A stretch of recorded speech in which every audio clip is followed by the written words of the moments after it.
சொல்லக்கூடாதே.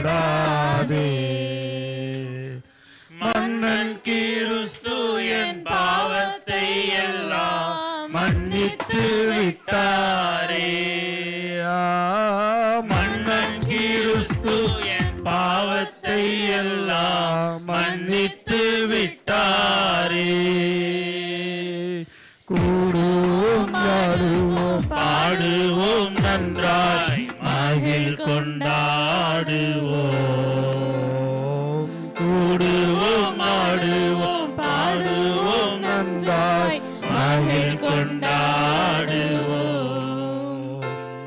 நாடியே நம்மை தேடியே வந்த நாதனை போற்றிடுவோம். நாடியே நம்மை தேடியே வந்த நாதனை போற்றிடுவோம். பாவங்கள் சாபங்கள் கோபங்கள் எல்லாம் பரிஹரித்தாரே. பாவங்கள் சாபங்கள் கோபங்கள் எல்லாம் பரிஹரித்தாரே. தேவாதி தேவன் என் உள்ளத்தில் வந்து தேற்றியே விட்டாரே. தேவாதி தேவன் என் உள்ளத்தில் வந்து தேற்றியே விட்டாரே. என்ன என் ஆனந்தம், என்ன என் ஆனந்தம் சொல்லக்கூடாதே. மன்னன் கிறிஸ்து என் பாவத்தை எல்லாம் மன்னித்து விட்டாரே. மன்னன் கிறிஸ்து என் பாவத்தை எல்லாம் மன்னித்து விட்டாரே. அட்சயன் பட்சமாய் ரட்சிப்பை எங்கள் கருணையினாலே. அட்சயன் பட்சமாய் ரட்சிப்பை எங்கள் கருணையினாலே. நிச்சயம் சுவாமியை பற்றியே சாட்சி பகர வேண்டியதே. நிச்சயம் சுவாமியை பற்றியே சாட்சி பகர வேண்டியதே. என்ன என் ஆனந்தம், என்ன என் ஆனந்தம் சொல்லக்கூடாதே. மன்னன் கிறிஸ்து என் பாவத்தை எல்லாம் மன்னித்து விட்டாரே. மன்னன் கிறிஸ்து என் பாவத்தை எல்லாம் மன்னித்து விட்டாரே.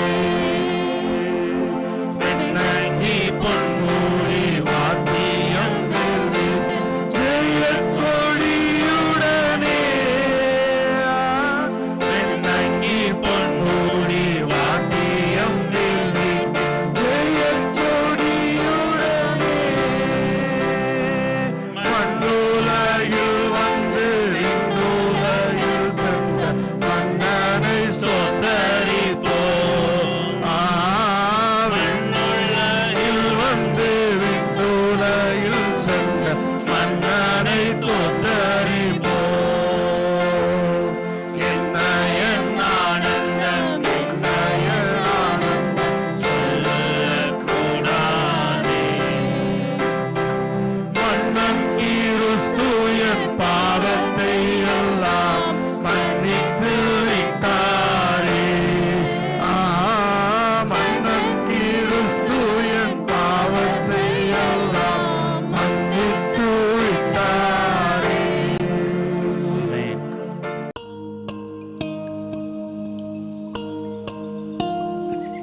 Price Lord. கர்த்தருடைய நாமம் மகிமைப்படுவதாக.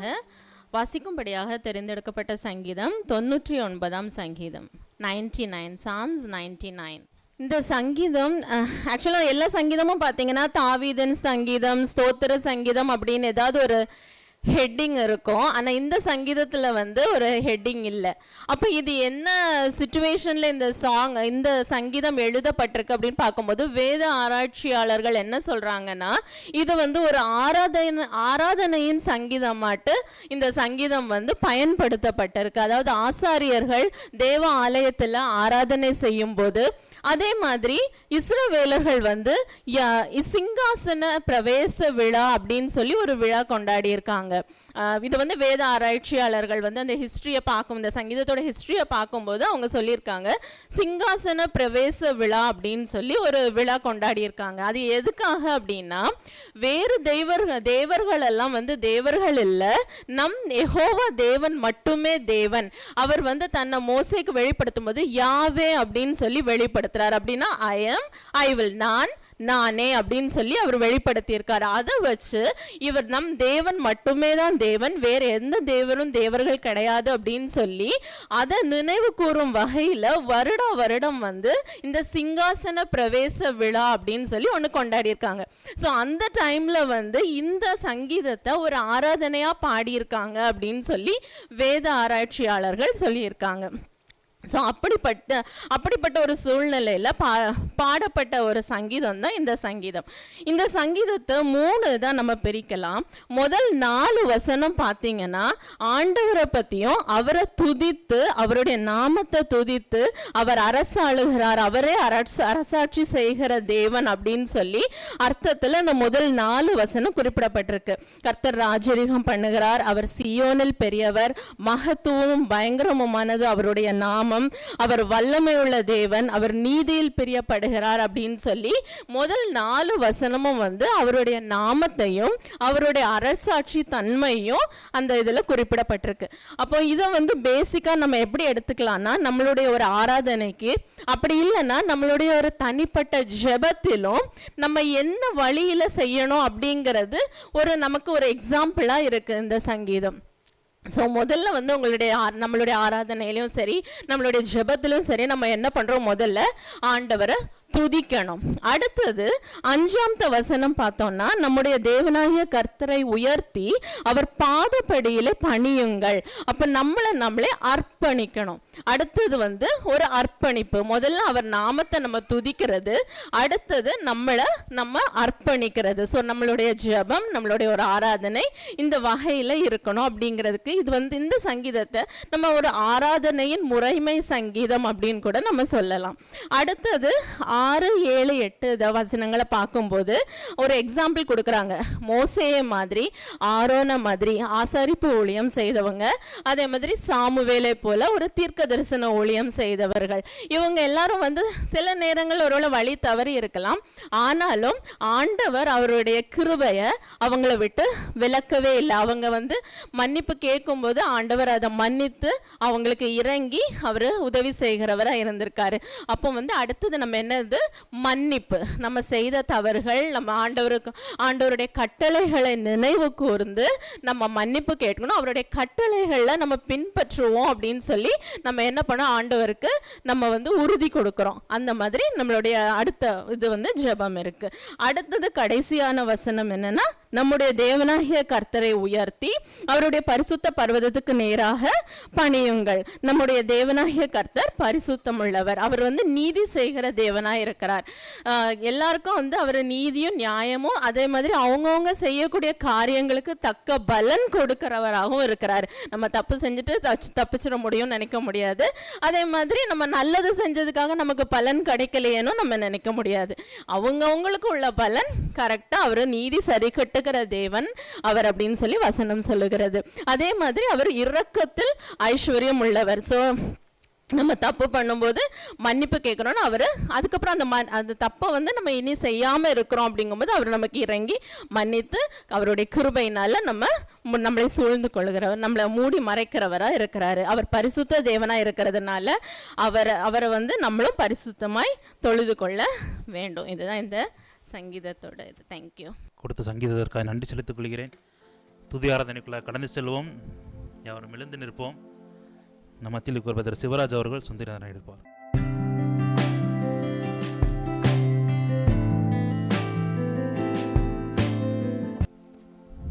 பேசலாம். அல்லேலூயா, அல்லேலூயா, அல்லேலூயா, அல்லேலூயா. சபை மக்கள் அனைவருக்கும் எங்களது குடும்பத்தின் சார்பாக இனிய புத்தாண்டு நல்வாழ்த்துக்களை தெரிவித்துக் கொள்கிறோம். ரொம்ப லேட்டு தான் இருந்தாலும் எல்லாருக்கும் சொல்லக்கூடிய சான்ஸ் இப்போ தான் கிடச்சிது. ஜெபம் செய்வோம். சகலத்துக்கும் பாத்திராய் வழங்குகிற பரவல பிதாவே, அப்பா இந்த நாளுக்காக உமக்கு நாங்கள் நன்றி செய்திருப்போம். அப்பா இந்த நாளிலும் என் தேவனே நாங்கள் ஒரு சபையாக இந்த இடத்துல இந்த நோக்கத்துக்காக கூட்டு என் தேவன் அறிவிங்கப்பா. இந்த வேலையிலும் இந்த தேவனே துதி வேலைக்காக நான் கடன் செலவிறப்பா. என் தேவன் எங்களோட இருங்கப்பா.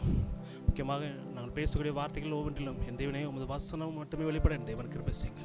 எல்லா துதியும் புகழும் உமக்கே செலுத்திருப்பா. கர்த்தருடைய நாமத்திற்கு பரிசுத்தம் உண்டாவதாக. கர்த்தர் இந்த 2022-26 வருடத்தை கொடுத்ததற்காக தேவனுக்கு நான் நன்றி செலுத்திக் கொள்கிறேன். சங்கீதக்காரன் அழகாக சொல்கிறான், கர்த்தரை துதியுங்கள், நம்முடைய தேவனை பாடி துதிக்கிறது துதிப்பதை இன்பமாக இருக்கிறது.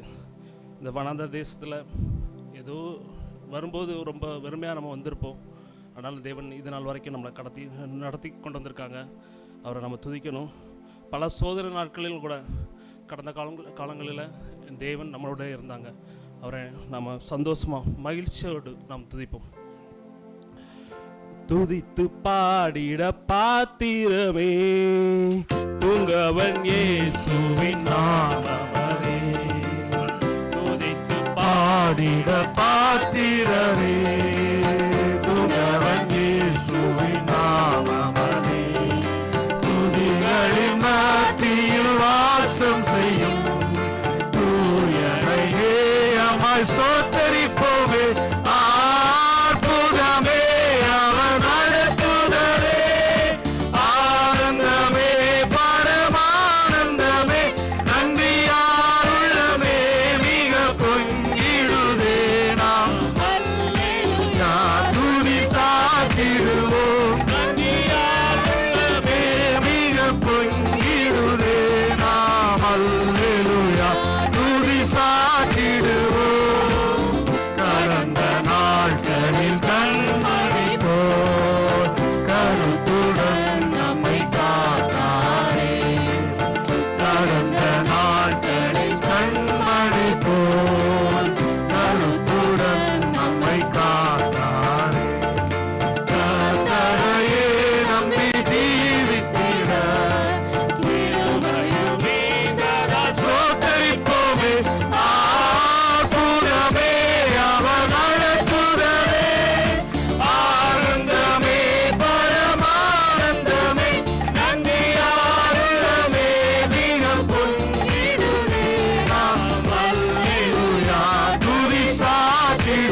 வாழ்க்கையில் நம்ம இயேசுவை மட்டுமே துதிக்கி பார்த்துறோம்.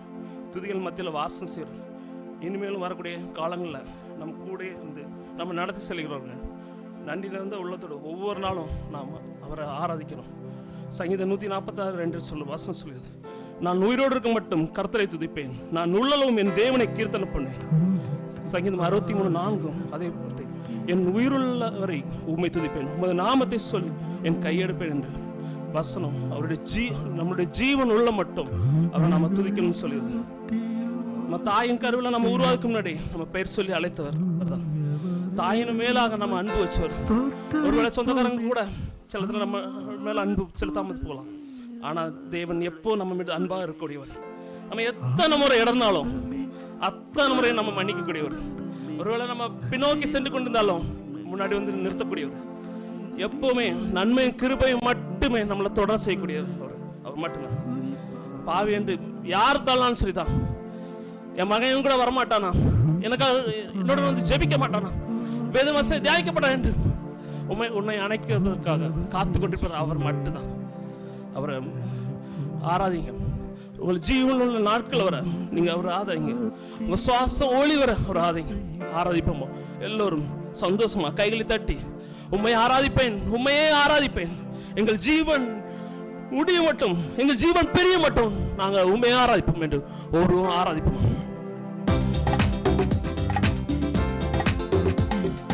உம்மை ஆராதிப்பேன், உம்மை ஆராதிப்பேன், உம்மை ஆராதிப்பேன், உம்மை ஆராதிப்பேன். நாட்கள் முடியும் வரை, என் ஜீவன் பிரியும் வரை, என் சுவாசம் ஒழியும் வரை உம்மையே ஆராதிப்பேன், உம்மையே ஆராதிப்பேன், உம்மையே ஆராதிப்பேன், உம்மையே ஆராதிப்பேன். தாயின் கருவில் உருவாகும் முன்னே பெயர் சொல்லி அழைத்தவர் நீயே. தாயினும் மேலாக அன்பு வைத்து நீ எனக்காக ஜீவன் தந்தீரே. தாயினும் உருவாகும் முன்னே பெயர் சொல்லி அழைத்தவர் நீரே. தாயினும் மேலாக அன்பு வைத்து நீ எனக்காக ஜீவன் தந்தீரே. என் நாட்கள் முடியும் வரை, என் ஜீவன் பிரியும் வரை, என் சுவாசம் ஒழியும் வரை உம்மையே ஆராதிப்பேன், உம்மையே ஆராதிப்பேன்,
அன்பின் ஆவியானவரே இப்போ வாரும் இறங்கி வாரும் எங்கள் மத்தியிலே. இப்போ வாரும் இறங்கி வாரும் எங்கள் மத்தியிலே. உண்மையான சேற்றி நின்று தூக்கி எடுத்தவரே, உளையான சேற்றி நின்று தூக்கி எடுத்தவரே, பாவம் கழுவி தூய்மையாக்கும் இந்த வேளையிலே. ரத்தத்தினால பாவம் கழுவி தூய்மையாக்கும் இந்த வேளையிலே.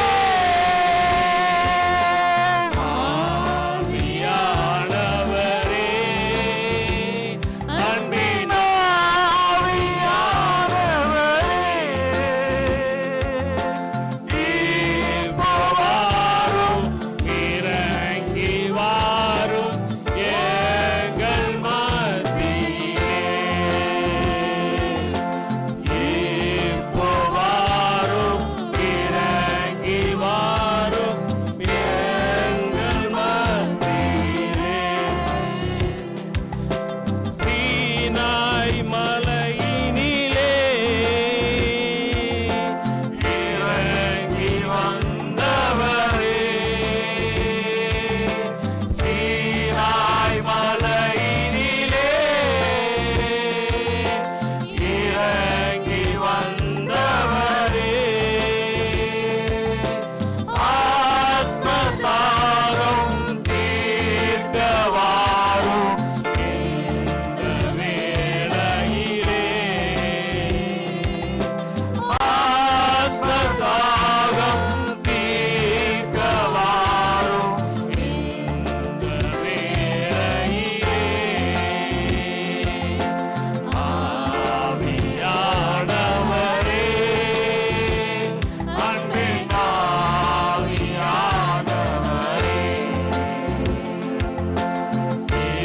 இப்போ வாரும் இறங்கி வாரும் எங்கள் மத்தியிலே.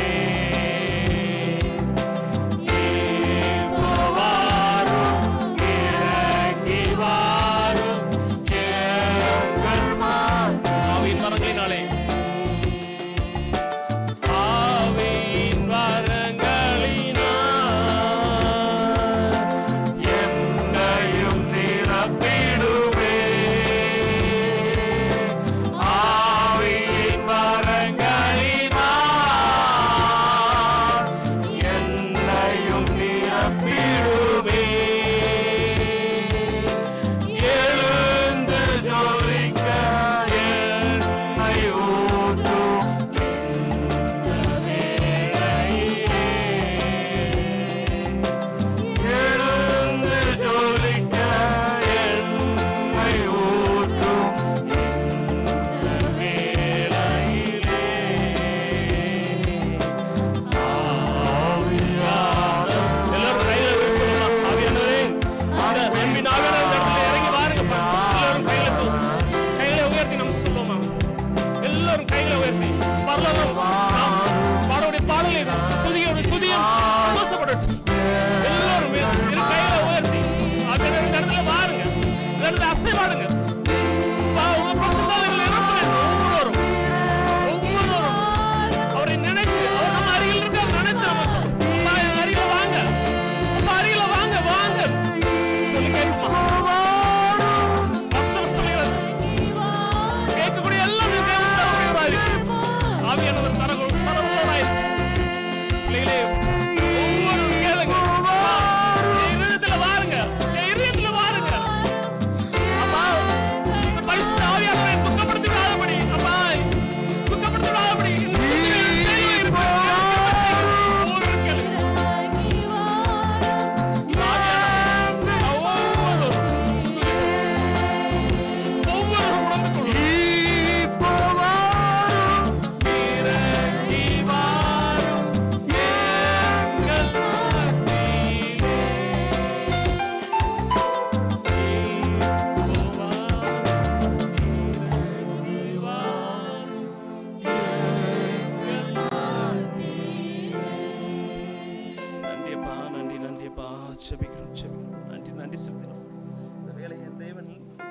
வந்திருப்பேங்க என்று விசுவாசிக்கிறப்பா. நன்றி செலுத்துகிறப்பா. அப்பா, இந்த நேரத்திலும் ஏதோ ஒரு நோக்கத்திற்காக அப்பா நாங்கள் இந்த இடத்தை கடந்து வந்திருப்போம். என் தேவன் நீங்கள் அருகிலிருந்து நீங்கள் கவனித்துக் கொண்டிருக்கீங்கப்பா. அதற்காக உங்களுக்கு நாங்கள் நன்றி செலுத்துறப்பா. இந்த இடத்தை விட்டு கடன் செல்லும் போது மகிழ்ச்சியோடு நாங்கள் கடன் செல்ல போயிடப்பா. அதற்காக உங்களுக்கு நாங்கள் நன்றி செலுத்துறோம். நன்றி நன்றி நன்றி.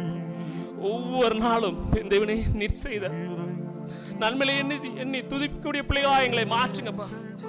எத்தனை ஒரு இடம்னாலும் மன்னிக்கூடிய உண்மை என்று மாறாதிக்கூடியவர்களாக எங்களை மாற்றுங்கப்பா.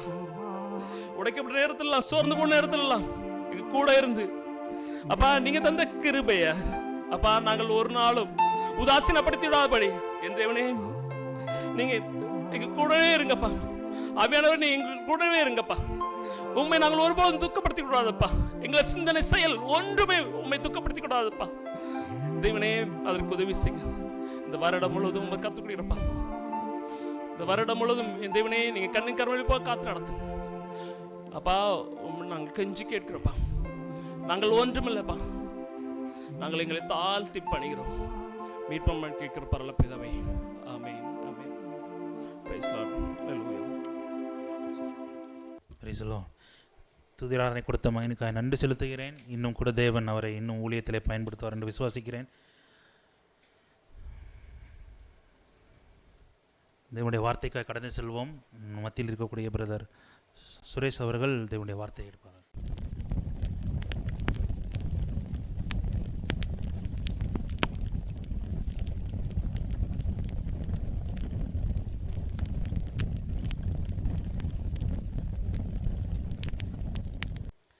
கர்த்தருடைய பரிசுத்த நாமத்துக்கு மகிமை உண்டாவதாக. கர்த்தர் தாமே இந்த கொடுத்த தருணத்துக்காக நான் கர்த்தருக்கு கொடானுகூடி சோஸ்தனம் செலுத்துகிறேன். இந்த நாளிலே முதலாவது நாம் தலை சாய்த்து நாம் ஜெபிப்போமாக. இரக்கத்தின் பரம தந்தையே, கர்த்தாவே, நீ கொடுத்த இந்த ஆராதனைக்காக நாங்கள் கொடானுகூடி சோத்திரம் செலுத்துகிறோம் அப்பா. இந்த நாளிலும் அப்பா, இந்த ஓய்வு நாளிலே உம்முடைய பாதத்திலே நாங்கள் வந்து அப்பா கர்த்தாவே உம்மை துதிக்கவும் சோஸ்தரிக்கவும் கர்த்தாவே இப்பொழுதும் உம்முடைய வார்த்தைக்காக நாங்கள் கடந்து வந்திருக்கிறோம் அப்பா. இம்மட்டும் நீர் இந்த ஆராதனை மகிமைப்பட்டீரே, அதற்காக நன்றி நன்றி நன்றி செலுத்துகிறோம் அப்பா. தொடர்ந்து அப்பா இந்த நாளிலும் உம்முடைய வேத வார்த்தை வசனம் அப்பா கர்த்தாவே, உம்முடைய வசனத்தின் மூலமாக உம்முடைய வார்த்தையின் மூலமாக நீர் பேசுகின்ற ஆண்டவர் அப்பா. அது ஜீவனுள்ள வார்த்தை அப்பா. அந்த வார்த்தை இந்த நாளிலே எங்களுக்கு பிட்டு தர வேண்டுமா என்னுடைய பாதத்திலே நாங்கள் கெஞ்சி கேட்கிறோம். நாங்கள் அல்ல அப்பா, நீர் மாத்திரம் மையப்பட வேண்டுமா ஜெபிக்கிறோம். எங்களோடு பேசும் கர்த்தாவே, அதற்கேற்ற நல்ல இருதயத்தை தர வேண்டுமா ஜெபிக்கிறோம். எங்கள் இருதயத்தின் கண்கள் அப்பா அது திறக்கப்பட்டு உம்முடைய வேதத்தின் அதிசயத்தையும் அற்புதத்தையும் நாங்கள் அறிந்து கொள்ளக்கூடிய அந்த பாக்கியத்தையும் எங்களுக்கு தர வேண்டுமா என்னுடைய பாதத்திலே தாழ்த்தி தருகிறோம். நீர் பொறுப்படுத்திக் கொள்ளும், மகிமைப்படும், இந்த நாளிலே வெளிப்படும் என்று இயேசு கிறிஸ்துவின் இனிய ஜீவனும் வல்லமையுள்ள நாமத்தின் மூலம் கேட்கிறோம் பரமபிதாவே. ஆமென். இந்த நாளிலே நாம் பார்க்க இருக்கின்ற காரியம், how to you value Jesus in your life. நம்முடைய வாழ்க்கையிலே நாம் இயேசு கிறிஸ்துவை எவ்வாறாக நாம் வேல்யூ பண்ணுகிறோம் என்று நாம் பார்க்க இருக்கின்றோம். என்றால் இயேசு கிறிஸ்து இந்த உலகத்திலே வாழ்ந்த நாட்களிலே அநேக மக்கள் அவரை ஃபாலோ பண்ணினார்கள். எங்கு சென்றாலும் ஒரு கூட்டம், அவரை சூழ்ந்து ஒரு கூட்டம் இருந்து கொண்டே இருந்தது. ஆனால் அதில் எல்லாரும் அவரை உண்மையாக ஃபாலோ பண்ணார்களா அல்லது அவரை வேல்யூ பண்ணினார்களா என்பதை நாம் பார்க்கும்போது அப்படி இல்லை என்று தான் நமக்கு தெரியும். அநேக பேர், சில பேர் சென்ற காரியங்கள் அவரிடத்திலிருந்து நான் அதிசயத்தையும் அற்புதத்தையும் சுகத்தையும் நான் பெற்றுக்கொள்ள வேண்டும் என்ற நோக்கத்துடன் சென்ற மக்கள், அது ஒரு வகையான கூட்டம். இன்னொரு வகையான கூட்டம், அவரிடத்தில் என்ன குற்றம் கண்டுபிடிக்கலாம் என்று சென்றவர்கள் அநேகர். அவரை எப்படியாவது இன்னொருவர் அவர் என்ன செய்கிறார் என்று ஆவலோடு பார்க்க சென்றார்கள். அப்பேற்பட்ட அநேக மக்கள் அவரை சுற்றி சென்றார்கள். சில பேர் பார்க்கும்போது தன்னுடைய பர்சனல் பெனிஃபிட்டுக்காக சென்றார்கள். ஆனால் அநேக பேர் உண்மையாக அவரை வேல்யூ பண்ணவில்லை. இந்த நாளிலும் நாமும் அதே போல்தான் கிறிஸ்தவர்கள் என்று நாம் சொல்லிக்கொள்ளுகிறோம். கிறிஸ்துவை நான் ஃபாலோ பண்ணுகிறேன் என்று நாம் சொல்லிக்கொள்ளுகிறோம். அவரை அறிக்கையிடுகிறோம். ஆனால் உண்மையிலே how much do we truly value him? அதை நாம் சிந்தித்து பார்க்க வேண்டும். நாம் ஒவ்வொருவருமே சிந்தித்து பார்க்க வேண்டும். நான் அவரை உண்மையாகவே நான் வேல்யூ பண்ணுகிறேனா இல்லையா? அது நம் இந்த நாளிலே நம் முன்னாக வைக்கப்பட்டிருக்கிற ஒரு கொஸ்டினாக நமக்கு இருக்கின்றது. நாம் வேதத்திலிருந்து நாம் ஒரு 3 டிஃப்ரெண்ட் கேரக்டர் நாம் பார்க்க இருக்கின்றோம். அவர்கள் டிஃப்ரெண்ட் பேக்ரவுண்டில் இருந்து வந்தவர்கள், அவர்கள் டிஃப்ரெண்ட் ஸ்ட்ரகிள்ஸ் ஃபேஸ் பண்ணினவர்கள், அவர்கள் வாழ்க்கையிலே ஒவ்வொருவரும் ஒவ்வொரு விதமாக இருந்தவர்கள். ஆனாலும் வாழ்க்கையிலே அவர்கள் சென்ற பாதையிலே இயேசுவை உண்மையாகவே வேல்யூ அவர்கள் பண்ணினார்கள். அவருடைய வாழ்க்கை முற்றிலுமாக மாறி இருந்தது. அவருடைய இந்த நாளிலே அவருடைய கேரக்டர் மூலமாக நாமும் அவரிடமிருந்து இயேசு கிறிஸ்துவை கர்த்தராகிய இயேசு கிறிஸ்துவை வேல்யூ பண்ண நாம் கற்றுக்கொள்ள முடியும். வாசிப்போம். யோவான் 1:27. யோவான் 1:27. அவர் எனக்கு பின்வந்தும் என்னிலும் மேன்மையுள்ளவர், அவருடைய பாதரட்சியின் வாரை அவிழ்ப்பதற்கு கூட நான் பாத்திரன் அல்ல. இது யார் சொன்னது? ஜான் த பேப்டிஸ்ட். அவர் சொல்லுகின்றார், அவர் மேன்மையுள்ளவர். அவருடைய மத்தேயுவில் சொல்லும்போது அவருடைய பாதரட்சியை சுமப்பதற்கு கூட நான் பாத்திரன் அல்ல என்கின்றார். ஆம், இயேசு கிறிஸ்துக்கு முன்னதாக யோவான் அவரை குறித்து சாட்சி கொடுக்க இந்த உலகத்துக்கு வந்தவர். அவருக்காக ஒரு வழியை ஆயத்தம் பண்ண வந்தவர். அவர் சொல்கின்றார், அவருடைய ஒரு பாதரட்சியை தொடுவதற்கு கூட நான் தகுதியற்றவன். அப்பேற்பட்ட ஒரு மேன்மையை அவர் தேவன் மேல் கொடுத்தார், கர்த்தராகிய இயேசு கிறிஸ்துவின் மேல் கொடுத்தார். யோவான் இயேசு கிறிஸ்து அவர் எப்படிப்பட்டவர் என்பதையும் அறிந்திருந்தார். அவர் அவர் அவர் அவர் அவர் அந்த மேன்மை அவர் வேல்யூ பண்ணினது என்னவென்றால் சொல்லும்போது அவருடைய டியூப் ஹியூமிலிட்டியை காண்பிக்கதாக காணப்படுகின்றது. அது மாத்திரமல்ல, he recognized Jesus is அவருடைய கிரேட்னஸை அவர் ரெகக்னைஸ் பண்ணினார். அது மாத்திரமல்ல, அவருடைய பர்சனல் லைஃப்பை அவர் சாக்ரிஃபைஸ் பண்ணி அவர் இயேசு கிறிஸ்துக்கு ஒரு முதல் இடத்தை அவர் தன்னுடைய வாழ்க்கையிலே அவர் கொடுத்தார்.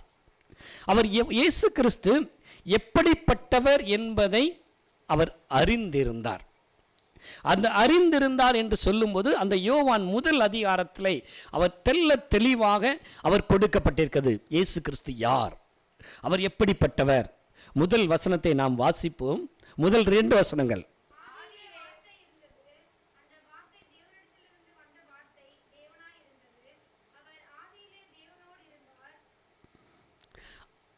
இங்கே பார்க்கும்போது ஆதியிலே வார்த்தை இருந்தது, அந்த வார்த்தை தேவனிடத்தில் இருந்தது, அந்த வார்த்தை தேவனாய் இருந்தது.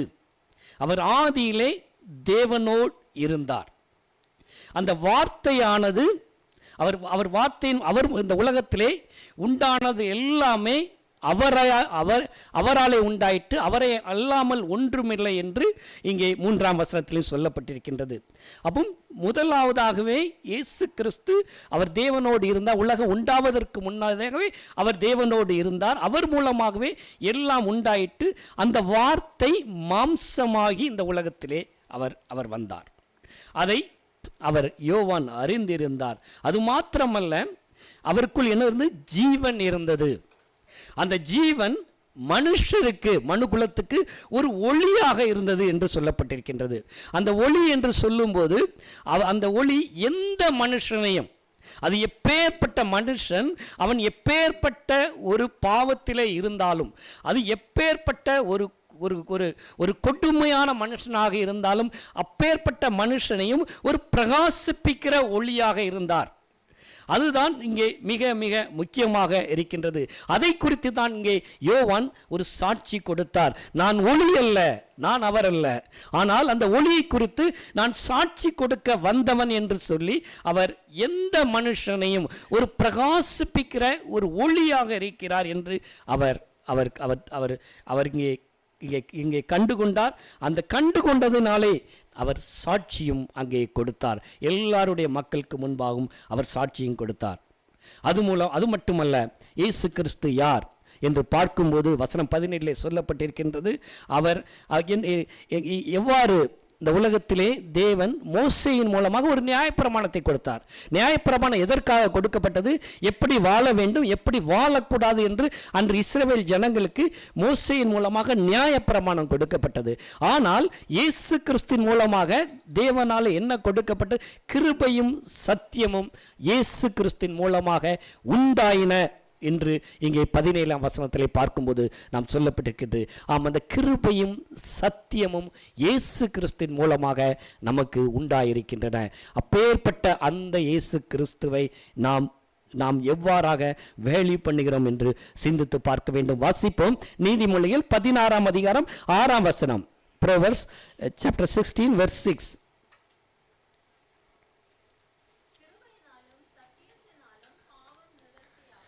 கிருபையினாலும் சத்தியத்தினாலும் பாவம் நிவிர்த்தியாகும். அந்த பாவத்தை நிவர்த்தி செய்கிற அந்த கிருபையும் சத்தியமும் யார் மூலமாக உண்டாயிருக்கின்றன? இயேசு கிறிஸ்துவின் மூலமாக உண்டாயிருக்கின்றன. அது மாத்திரமல்ல, அந்த கிருபையை பார்க்கும்போது அவருடைய இயேசு கிறிஸ்துவின் பரிபூரணத்தினாலே நாம் கிருபையின் மேல் கிருபை பெற்றோம் என்று 16ஆம் வசனத்திலே அவர் சொல்லியிருக்கின்றார். அப்பேற்பட்ட அந்த கிருபையின் மேல் கிருபையை பெற்ற நாம், அவர் மூலமாக பெற்றுக்கொண்டிருக்கிற நாம் எந்த அளவுக்கு நாம் அவரை மேன்மைப்படுத்த வேண்டும், அவருக்கு ஒரு முக்கியத்துவத்தை நாம் கொடுக்க வேண்டும் என்பதை நாம் இந்த நாளிலே சிந்தித்து பார்க்க வேண்டும். இங்கே யோவான் அவர் தன்னை முன்னிறுத்தவில்லை.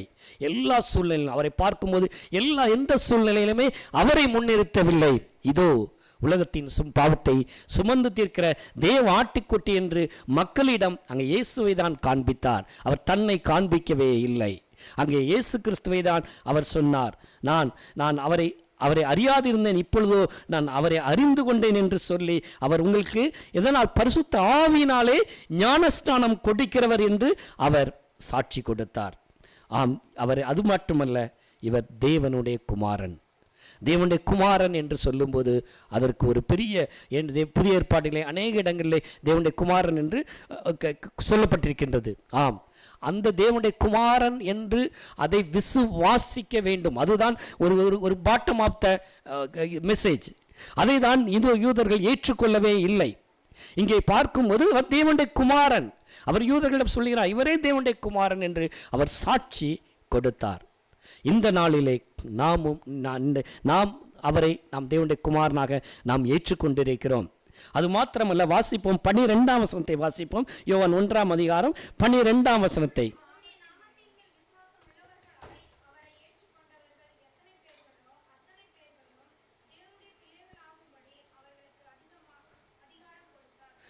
இங்கே பார்க்கும்போது இயேசு கிறிஸ்துவுடைய நாமத்தின் மேல் விசுவாசம் உள்ளவர்களாய் அவரை ஏற்றுக்கொண்டவர்கள் எத்தனை பேர்களோ அத்தனை பேர்களும் தேவனுடைய பிள்ளைகளாக முடிய ஒரு அதிகாரத்தை நமக்கு கொடுத்திருக்கிறார்.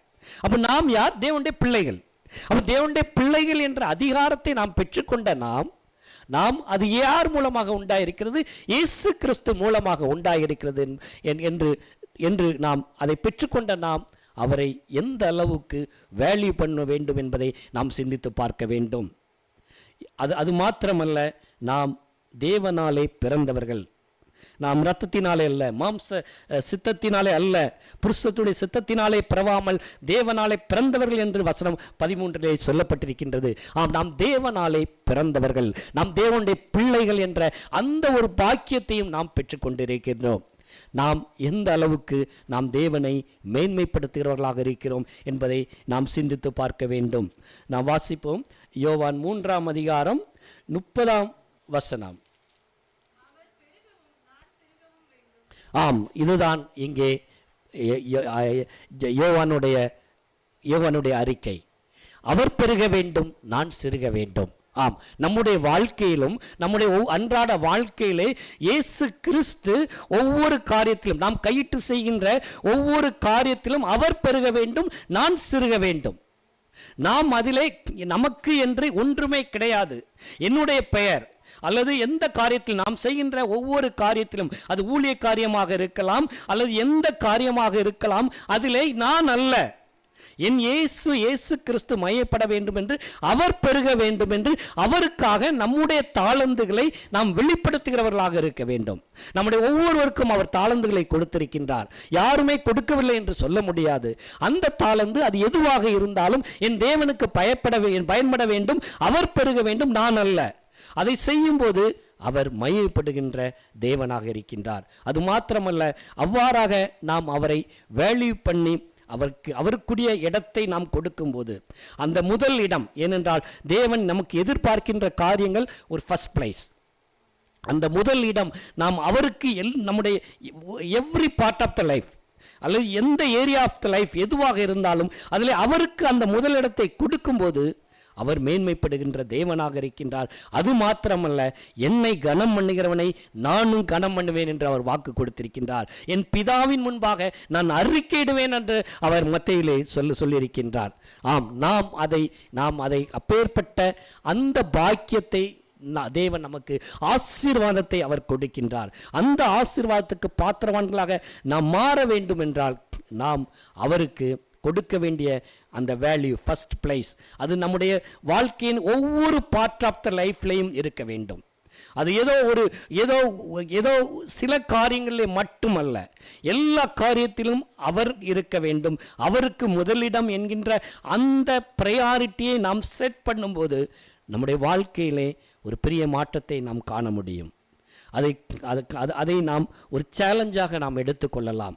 நம்முடைய வாழ்க்கையிலே ஒரு பெரிய மாற்றம் இந்த 2026 வருடத்திலே நாம் நுழைந்திருக்கின்ற நாம், என்னுடைய வாழ்க்கையிலே நாம் இதற்கு முன்னதாக இருந்தவாறு இருக்கக்கூடாது. ஒரு பெரிய மாற்றத்தை தேவன் நமக்கு கொடுக்க அவர் வாஞ்சையாக இருக்கின்றார். அப்போ அதை நாம் எவ்வாறு சுதந்திரித்துக் கொள்ள வேண்டும்? நாம் அவருக்கு கொடுக்க வேண்டிய முதல் இடத்தை நான் கொடுக்கின்றேனா, நான் வேல்யூ பண்ணியிருக்கின்றனா, அல்லது நாம் எதையுமே ஒரு எளிதாக எடுத்துக்கொள்கின்றோம்? நார்மலாக நாம் எதையுமே ரொம்ப கிராண்டடாக எடுத்துக்கொள்வோம். ஒருவேளை நாம் இந்த நாளிலே நாம் வேலையில் இருக்கிறோம் என்றால் அந்த வேலையிலே நமக்கு தேவன் கொடுத்திருக்க அந்த ஆசீர்வாதம் நம்முடைய கண்களுக்கு தெரியாது. ஆனால் அது எடுபட்டு போகும்போது அதனுடைய வேல்யூ நமக்கு தெரியும். நாம் எப்பேற்பட்ட ஆசீர்வாதத்துக்குள் என் தேவன் என்னை வைத்திருந்தார், என்னை நடத்தி கொண்டிருந்தார் என்பது அந்த ஒரு ஆசீர்வாதம் நமக்கு இருக்கும்போது அந்த ஆசீர்வாதத்தை பற்றிய வேல்யூ நமக்கு தெரியவே தெரியாது. ஏனென்றால் நாம் காண்கின்ற உலகத்தை காண்டு உலகத்தின் காரியங்களை கண்டுதான் நாம் முன்னேறி சென்று கொண்டிருக்கின்றோம். ஆனால் நான் அனுபவித்துக் கொண்டிருக்கின்ற ஆசீர்வாதம், என் தேவன் எனக்கு கொடுத்த ஆசீர்வாதம், அதனுடைய வேல்யூ என்ன என்பது நாம் அறிந்து கொள்ள வேண்டும். அதை நாம் ஒருவேளை நாம் அதை வேல்யூ பண்ணினால் நாம் தேவனை அதை தந்த இயேசு கிறிஸ்துவை நாம் மையப்படுத்துகிறவர்களாக நாம் கண்டிப்பாக நாம் இருப்போம். அவருக்கு கனத்தை கொடுக்கும்போது, நாம் அவரை கனம் பண்ணும்போது நம்மை அவர் கனம் பண்ணுகின்ற தேவனாக இருக்கின்றார். நாம் இந்த நாளிலே நாம் எவ்வாறாக நாம் தேவனை கனம் பண்ணுகிறோம் என்பதை நாம் அறிந்து கொள்ள வேண்டும். வேதம் சொல்கின்றது, பிதாவாகிய தேவனை இந்த உலகத்திலே ஒருவனும் கண்டதில்லை என்று.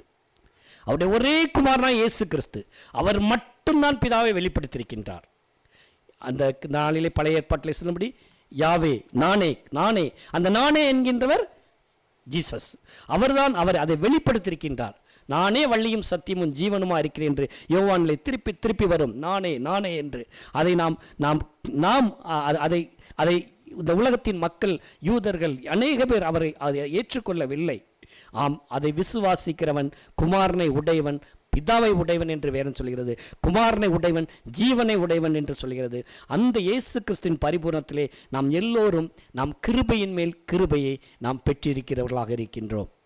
நாம் இந்த நாளிலே நாம் எவ்வாறாக தேவனை குறித்து நம்முடைய வாழ்க்கையிலே ஒரு சாட்சி கொடுக்கிறவர்களாக நாம் இருக்கின்றோம். அவ்வாறாக இருக்கும்போது நம்முடைய ஒவ்வொரு காரியத்திலும் நாம் இயேசு கிறிஸ்துவை வெளிப்படுத்த முடியும். அவருக்கு முதல் இடத்தை நாம் கொடுக்க முடியும். நாம் வேதத்திலே நாம் பிரியமாய் இருக்க முடியும். நாம் ஜெபத்திலே உறுதியாய் நாம் தரித்திருக்க முடியும். நம்முடைய வாழ்க்கையிலே ஒவ்வொரு காரியத்திலும் அவர் பெறுகிற தேவனாக இருப்பார் என்பதிலே சந்தேகமே இல்லை. இந்த நாளிலே நாம் சிந்தித்து பார்ப்போம். நான் வேல்யூ பண்ணுகிறவனாக இருந்தால், அவருக்கு முதல் இடத்தை கொடுப்பவனாக இருந்தால், நான் வேதத்திலே நான் பிரியமாய் இருப்பேன். நான் ஜெபத்திலே உறுதியாய் தரித்திருப்பேன். நாம் ஒவ்வொரு நாள் நம்ம செய்ய வேண்டிய காரியங்கள் எல்லாம் உலகத்தின் காரியங்களை செய்து கொண்டு தான் இருக்கிறோம். அதே போல இங்கேயும் ஒரு ப்ரையாரிட்டி இருக்க வேண்டும். தேவனுக்கும் நாம் அந்த ப்ரையாரிட்டியை நாம் செட் பண்ணும்போது தேவன் நம்முடைய வாழ்க்கையிலே ஒரு பெரிய மாற்றத்தை தேவன் நம்முடைய வாழ்க்கையிலே செய்து முடிப்பார். நாம் எப்பேற்பட்ட தேவைகள் இருந்தாலும் அதை நம் தேவன் சந்திக்க அவர் வல்லமை உள்ள தேவன். நாம் இந்த நாளிலே சிந்தித்து பார்த்து அதிலே குறைவுகள் இருந்தால் அதை திருத்திக் கொள்ள நாம் கடமைப்பட்டிருக்கின்றோம். அடுத்ததாக நாம் இரண்டாவது character look chapter 19 verse 3 and 4.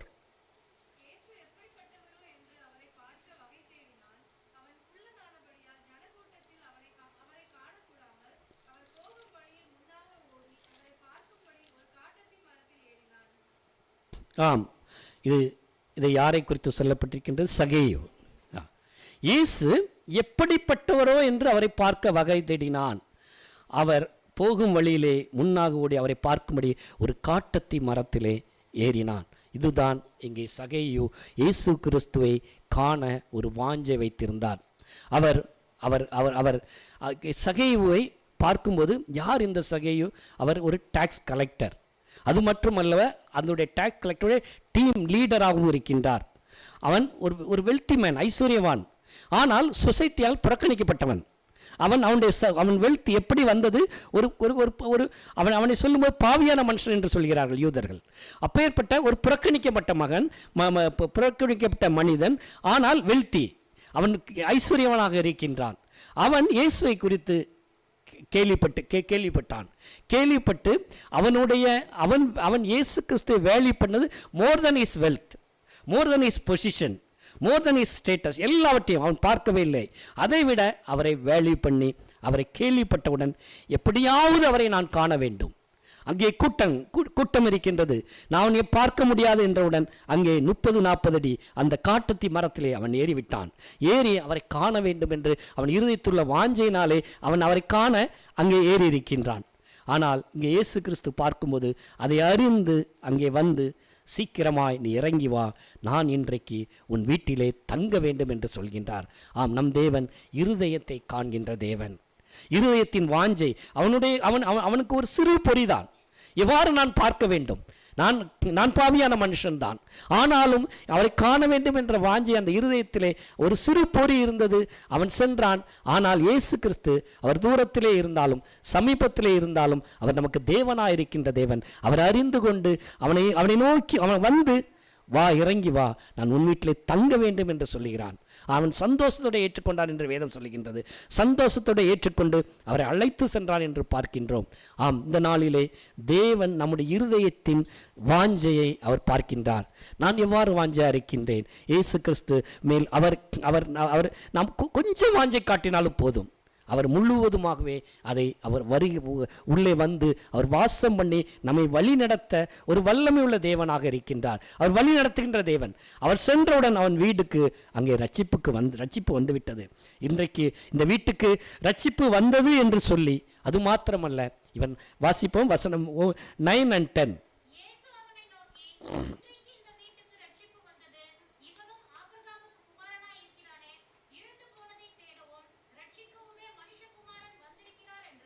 ஆம், இங்கே பார்க்கும்போது அவனுடைய வீட்டுக்கு சென்றவுடன் அவன் சொல்கின்றான், நான் யாரிடமும் அநியாயமாய் வாங்கினால் நாளத்தனையாக நான் திருப்பி செல்கிறேன். அது நியாய பிரமாணத்தின்படி அதை நான் செய்கிறேன் என்று சொல்லிவிட்டான். அது மாத்திரமல்ல, என்னுடைய வெல்த்திலே நான் ஏழைகளுக்கு நான் கொடுக்கிறேன், ஏழைகளுக்கு நான் செய்கிறேன். ஏனென்றால் அவன் சம்பாதித்தம் அது ஒரு வித்தியாசமான வகையிலே வந்த சம்பாத்தியம் என்பதனால் அதை அவன் அறிக்கையிட்டவுடன் அங்கே ரட்சிப்பையும் பெற்றுக்கொண்டான். இன்றைக்கு இந்த வீட்டுக்கு ரட்சிப்பு வந்தது என்று ரட்சிப்பை பெற்றுக்கொண்டு அவன் யூதர்களால் புறக்கணிக்கப்பட்டவன். இங்கே தேவன் அவனுக்கு ஒரு சர்டிபிகேட் அவர் கொடுக்கிறார்.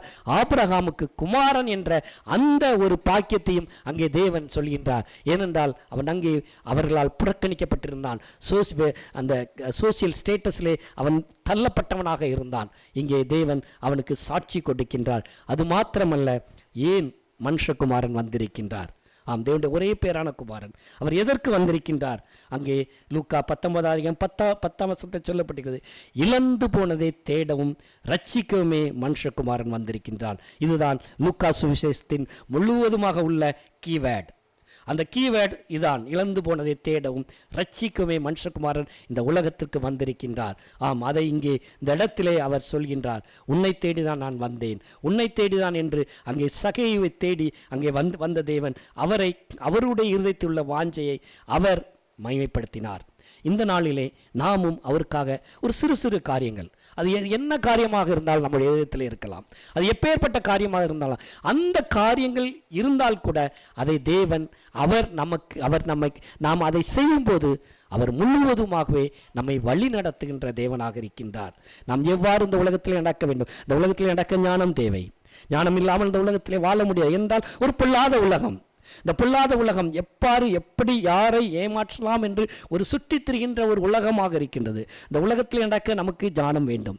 நாம் தேவனுக்கு நாம் அவரை கனம் பண்ணும்போது அவர் நமக்கு ஞானத்தை தருகின்ற தேவனாக இருக்கின்றார், நம்மை வழி நடத்துகின்ற தேவனாக இருக்கின்றார், உதவி செய்கிற தேவனாக இருக்கின்றார். நாம் எந்த சூழ்நிலையில் இருந்தாலும் நம்முடைய இருதயம் அவரை விட்டு பின்வாங்கக்கூடாது, அவரை விட்டு விலகவே கூடாது. அந்த இருதயத்தை காத்து கொள்வதற்கு நாம் தேவனுடைய பிள்ளைகளாகிய நாம் அவரை அறிந்திருக்கின்ற அவருடைய சமூகத்திலே அவருடைய கரத்தில் நாம் ஆசீர்வாதத்தை பெற்றுக்கொண்ட நம்முடைய இருதயம் அவருக்குள் இருக்க வேண்டும், அவரை பற்றி கொண்டு இருக்க வேண்டும். ஆலய ஆராதனையை நாம் மிஸ் பண்ணக்கூடாது, சபை கூடி வருதலை விட்டுவிடக்கூடாது, சபை கூடி வருதலை நாம் கடைபிடிக்க வேண்டும். அவ்வாறு கடைபிடிக்கும் போது அதிலே தேவன் நாம் அநேக காரியங்கள் நமக்கு ஆசீர்வாதத்தை கொண்டு வருகிறதாக இருக்கின்றது. ஒரு சிறு சிறு காரியமாக இருக்கலாம். சிறு சிறு காரியம் தேவன் நம்முடைய வாஞ்சை, நம்முடைய இருதயத்தை தான் பார்க்கின்றார். நம்முடைய மற்ற எந்த புறங்கான எந்த அலங்கரிப்பும் அவருக்கு தேவையில்லை. நம்முடைய இருதயம் அவர் முன்பாக செவையாக இருக்கும்போது, அவர் முன்பாக அவரை நாம் உண்மையாக நாம் தேடுவோம் என்றால் நமக்கு ஒரு குறையுமே அவர் வைக்க மாட்டார். கர்த்தரை தேடியவர்களுக்கு ஒரு நன்மையும் குறைபடாது என்று வேதம் சொல்கின்றது. நாம் உண்மையாக இருக்கும்போது அவர் நமக்கு எந்த குறையும் இல்லாமல் அவர் நிறைவாய் வழிநடத்த பரிபூர்ணமுள்ள தேவன். இந்த யோவான் 1:1 சொல்லும்போது அவருடைய கிருபை பரிபூர்ணம் கிருபை என்று சொல்லப்படுகிறது. அந்த பரிபூர்ணத்தை நாம் பெற்றுக்கொள்ள நம்முடைய இருதயம் செவ்வையாய் அவருடைய சமூகத்திலே நாம் இருக்க வேண்டும். ஆம், இங்கே தேவன் நம்மை தேடி வந்த தேவன், நம்மை ரட்சிக்க வந்த தேவன், அவரை நாம் எந்த அளவுக்கு வேல்யூ பண்ணுகிறோம் என்பதை நாம் சிந்தித்து பார்க்க வேண்டும். நாம் இந்த நாளிலே இதிலே குறைகள் இருந்தால் அதை திருத்திக் கொள்ளலாம். இந்த 2026 வருடத்திலே நாம் புதிய தீர்மானங்கள் நம்முடைய வாழ்க்கையிலே நாம் அவருக்கு கொடுக்க வேண்டிய எந்த இடத்தை நான் கொடுத்திருக்கிறேனா என்ற இருதயத்திலே வாஞ்சை அவர் முழுவதுமாக நிரம்பி இருக்கிறாரா என்பதை சிந்தித்து பார்த்து அதிலே குறைகள் இருப்பின் அதை நாம் சரி செய்து கொள்ள தேவன் இந்த நாளிலே நம்மை அழைக்கின்ற தேவனாக இருக்கின்றார். உதாரணத்துக்கு நாம் வேதத்தை வாசிக்கிறோம், அனுதினம் நம்மை வாசிக்கிறோம். வேதத்தை நாம் யாரும் வாசிக்கவில்லை என்று நாம் சொல்ல முடியாது. நாம் வாசிக்கின்றோம், ஆனால் அதற்கு கீழ்ப்படிந்து நடக்கிறேனா? அதுதான் இங்கே மிக முக்கியமான காரியம். நாம் கீழ்ப்படிந்து நடக்க ஆரம்பிக்கும் போது தேவன் அநேக வார்த்தைகளை நமக்கு அவர் ரிவீல் பண்ணுகிற தேவனாக இருக்கின்றார், நமக்கு வெளிப்படுத்துவார். ஏனென்றால் வேதம் அநேக பொக்கிஷங்களால் நிறைந்திருக்கிறது. ஒவ்வொரு நாளும் நான் எவ்வாறு நடக்க வேண்டும், எதற்கு நான் விளக்கப்பட வேண்டும், எதற்கு எங்கள் கண்கள் விளக்கப்பட வேண்டும், கால்கள் விளக்கப்பட வேண்டும், எல்லா காரியமே சொல்லப்பட்டிருக்கின்றது. நாம் எவ்வாறு நடக்க வேண்டும் என்பதை தேவன் நமக்கு காட்டுகின்ற தேவனாக இருக்கின்றார். நாம் கீழ்ப்படியவில்லை என்றால் அது இந்த வேதம் நமக்கு புரியாது. அது ஏதோ ஒரு பேருக்காக நாம் வேதம் வாசிக்கிறவர்களாக இருப்போம். ஆனால் கீழ்ப்படிந்து நடக்க ஆரம்பிக்கும் போது தேவன் நம்ம உள்ளத்தை காண்கின்றார். அதன் மூலம் அநேக காரியங்களை நமக்கு வெளிப்படுத்துவார். அதில் எந்த சந்தேகம் இல்லை. இதிலே நமக்கு புரியாது அதெல்லாம் தேவையில்லை. நாம் நடக்கும்போது அவர் நம்மை ஆசீர்வதிக்கின்ற தேவனாக இருக்கின்றார். அது மாத்திரமல்ல, நாம் இழந்த ஆசீர்வாதங்களையும் ஒன்றன் பின் ஒன்றாக அவர் நமக்கு தர வல்லமை உள்ள தேவன் என்பதையும் நாம் உணர்ந்து கொள்ள வேண்டும். அடுத்ததாக நாம் மூன்றாவதாக நாம் பார்க்க இருக்க கேரக்டர் வாசிப்போம். மார்க்கு 5ஆம் அதிகாரம் வசனம் 27-28. மார்க்கு 5ஆம் அதிகாரம் வசனம் 27-28.